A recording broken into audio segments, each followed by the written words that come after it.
What is reality? What is Godhead?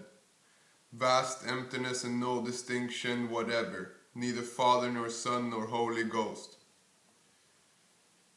Most people nowadays fail to get into the ultimate significance of Bodhidharma's pronouncement and would simply cry vast emptiness as if they really experienced it, but all to no purpose.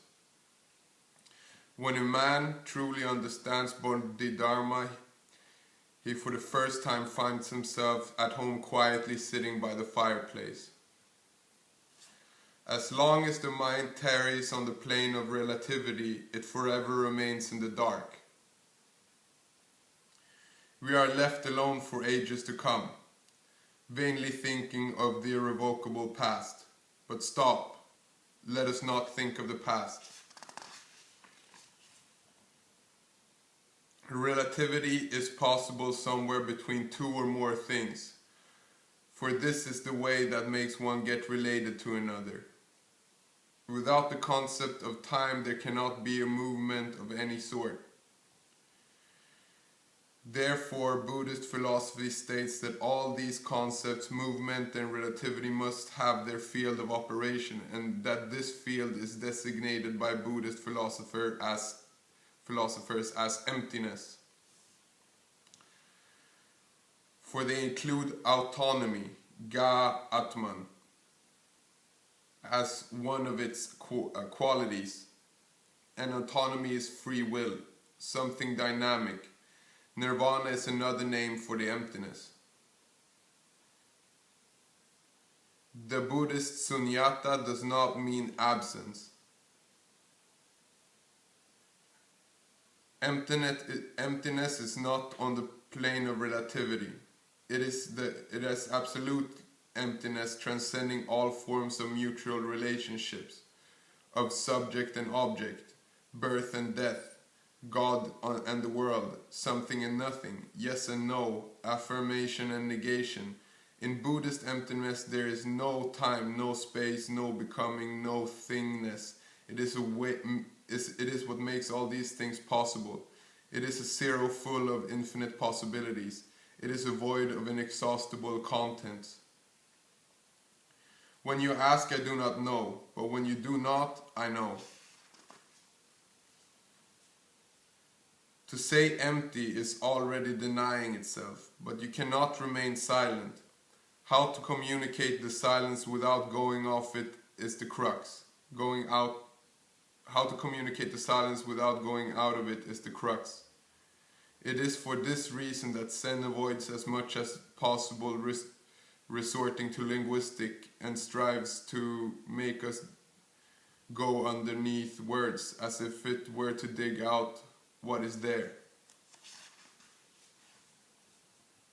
To speak the truth, I am not qualified to say anything at all about the arts, because I have no artistic instincts, no artistic education, and I have not had many opportunities to appreciate good works of art. All that I can say is more or less conceptual.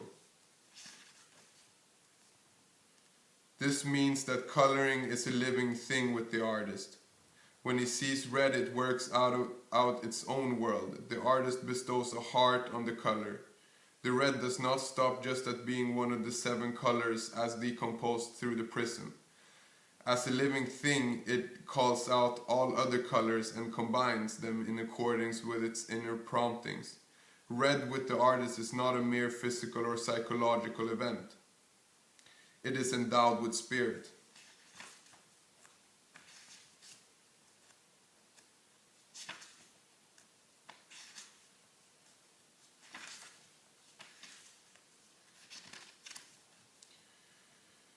Buddhist philosophy has long been wrongly regarded as nihilistic and not offering anything constructive.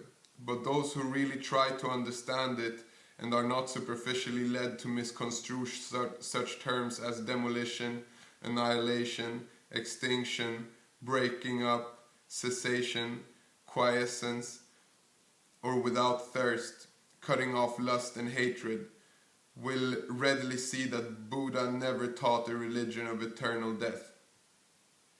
Death can mean something only when it comes when it is contrasted to birth. For it is a relative term. Eternal death is squaring a circle. Death never takes place unless there is a birth.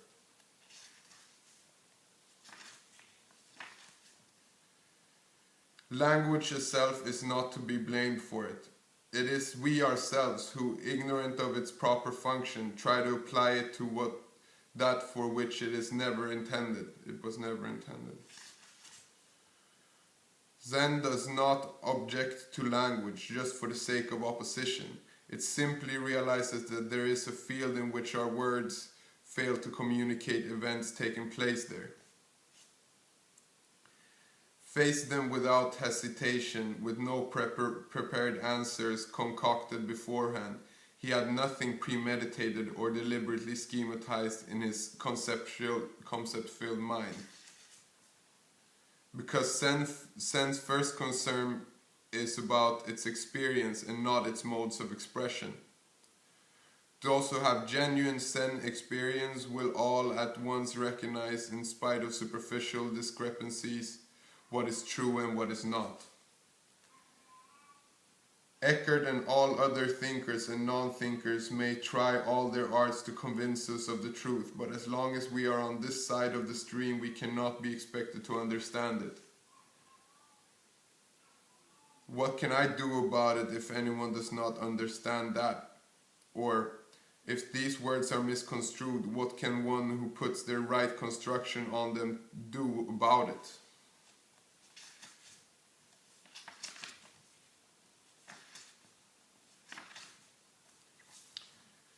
The just are so firmly devoted to justice and so wholly selfless that whatever they do, they regard neither the pains of hell nor the joys of heaven. To the just person, nothing is so hard to bear or so painful as anything opposed to justice. That is to say, as not feeling impartially the same about everything that happens.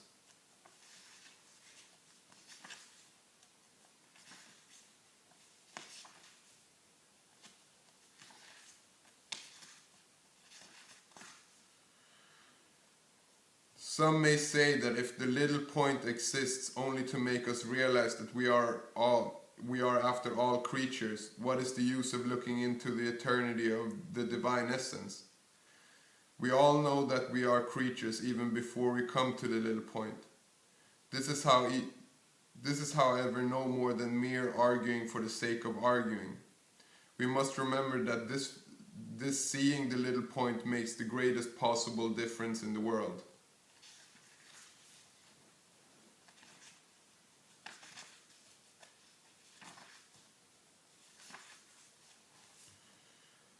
Not only Buddhism, but Greek as well as Christian philosophy show that it is quite possible that the human mind should retain an enthusiasm for mere negations. There is no birth, nor is there death. There is no beginning, nor is there any ending. Nothing is identical with itself, nor is there any diversification. Nothing comes into existence, nor does anything go out of existence. What he aims at by negating everything that can be predicted of the Dharma, ultimate reality, is to bring out thereby what he terms the middle way. The middle way is not sheer nothingness. It is a something that remains after every possible negation.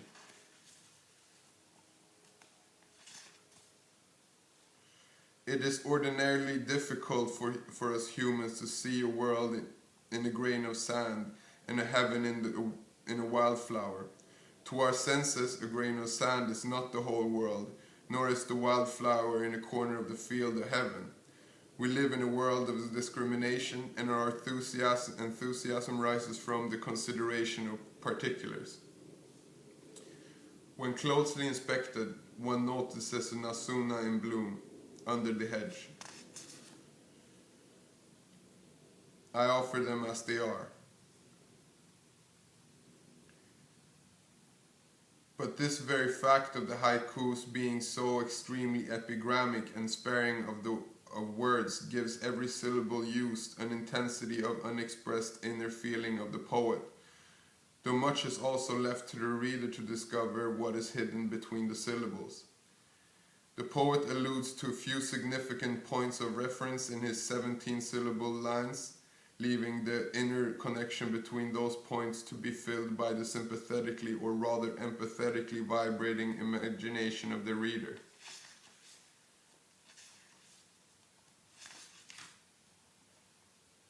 Justice is heaven, says Eckhart, for the just have no will at all. Whatever the gods want, it is all one to him, all one to them.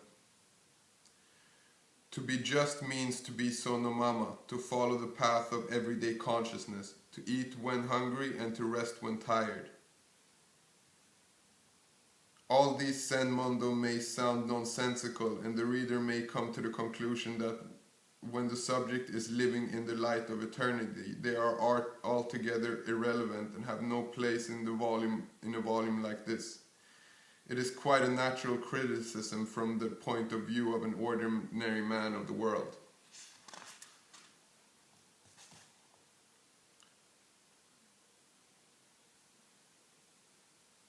And further, that things or events making up one's outer life are no problems here.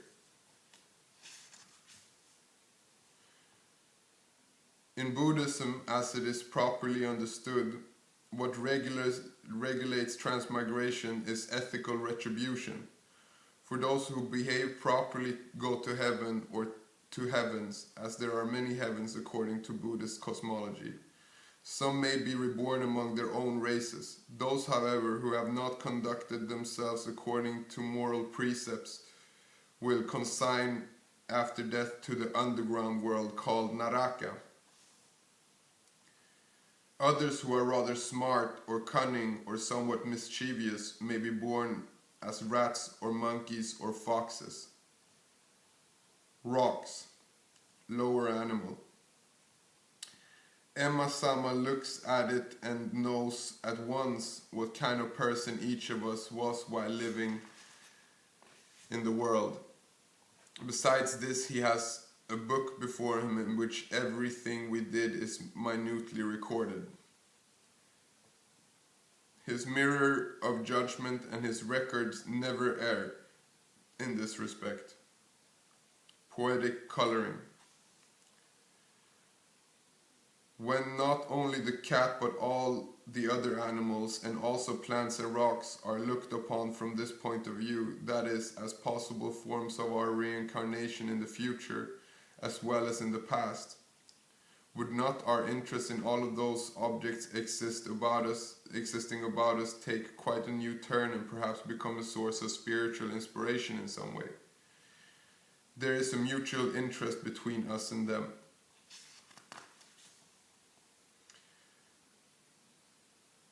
Which had to express itself in a tangible and visible form so that we can talk of it as something.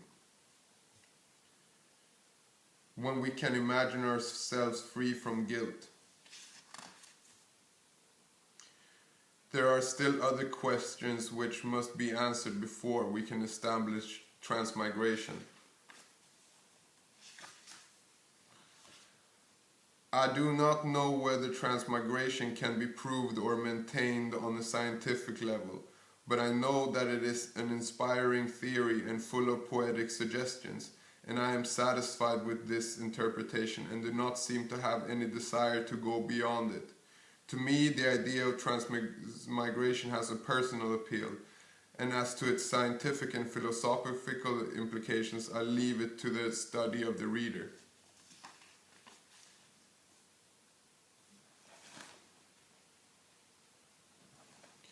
Whenever I see a crucified figure of Christ, I cannot help thinking of the gap that lies between Christianity and Buddhism. This gap is symbolic of the psychological division separating East from West. The empirical ego is limited. It is a hypothetical one. It is subject to all kinds of conditions. On the contrary, the cognition of the transcendental ego at the back of the relative ego sheds light into the source of consciousness, It brings us in direct contact with unconsciousness. The relative ego imagines itself to be a free agent, complete in itself, and tries to act accordingly. It is true that the transcendental ego requires the relative ego to give itself a form through which the transcendental ego functions. Western mind tenaciously clings to it, unsatisfactory and frustrating, and leading to a series of disasters. If Christ be not risen, then is our preaching vain, and your faith is also vain. Ye are yet in sins. We talk these days very much about detachment, as if attachment is so fatal and hateful a thing that we must somehow try to achieve the opposite, non-attachment.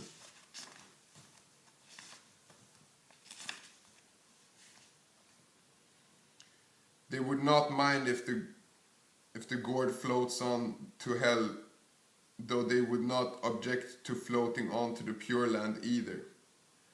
Most people fail to distinguish the moral life from the inner transcendental life, which it may be asserted has a life of its own and lives altogether separate from an individually differentiated life which has its values in a world of utilitarian purposiveness.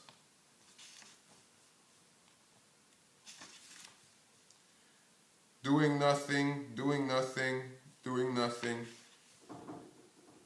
It says yes, yes, or sonomama to everything that comes its way, but at the same time it upholds nothing, saying neti neti.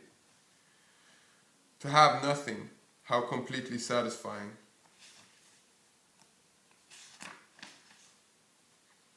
Charm and originality from his inner experience which defies our logical analysis. However much this is recited, it is inexhaustible. The interpretation the Shin people give to the Namu Amida Butsu is more than literal, though not at all mystical or esoteric. According to Saichi, he goes to the Pure Land as if it were the next door house and comes back at his pleasure to his own. The eye is in the line of the vision. The eye is the line of the vision.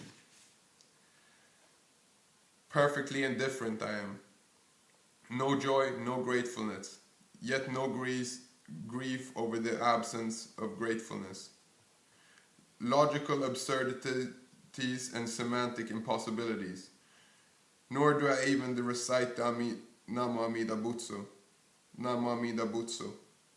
While walking along the mountain path, how I enjoy smoking. Sachi states here that when his mind is illumined by these epistles, he realizes what a miserable creature he is.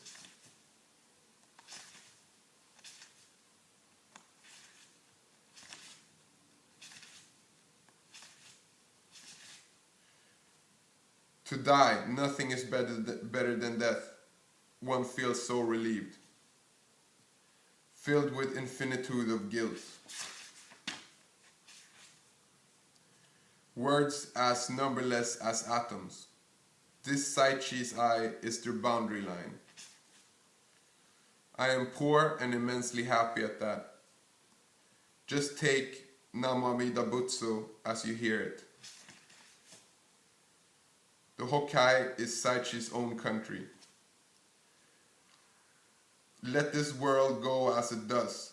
Ignorance debts, all paid up by Norai-san. A hateful fire mixed with evils is burning. Saichi is now bodily swallowed up by the pill of the 6 syllables, and within the 6 syllables he leads a life of gratitude. A joy filling up the bosom. A joy filling up the liver. How do you wipe out my guilts, carrying my guilts as they are? The bombu. Bonne. When the Bombu is not understood, it is wickedness. When understood, it is humility. Namo Amida Butsu. Saichi's heart is all rain. Saichi's heart, like rain and rain, is all rain. Saichi's heart is all fog, like fog within a fog. There is nothing but wretchedness in Saichi's heart. This Saichi putting on the mask is most irreverently playing upon the saintly masters. To have nothing, how completely satisfying. To be grateful is all a lie. The truth is there is nothing the matter, and beyond this there is no peace of mind. Namo Amida Butsu, Namo Amida Butsu, Namo Amida Butsu. With this peacefully I retire. There is nothing with me. Nothing's the matter with me. To have nothing the matter is the Namo Amida Butsu.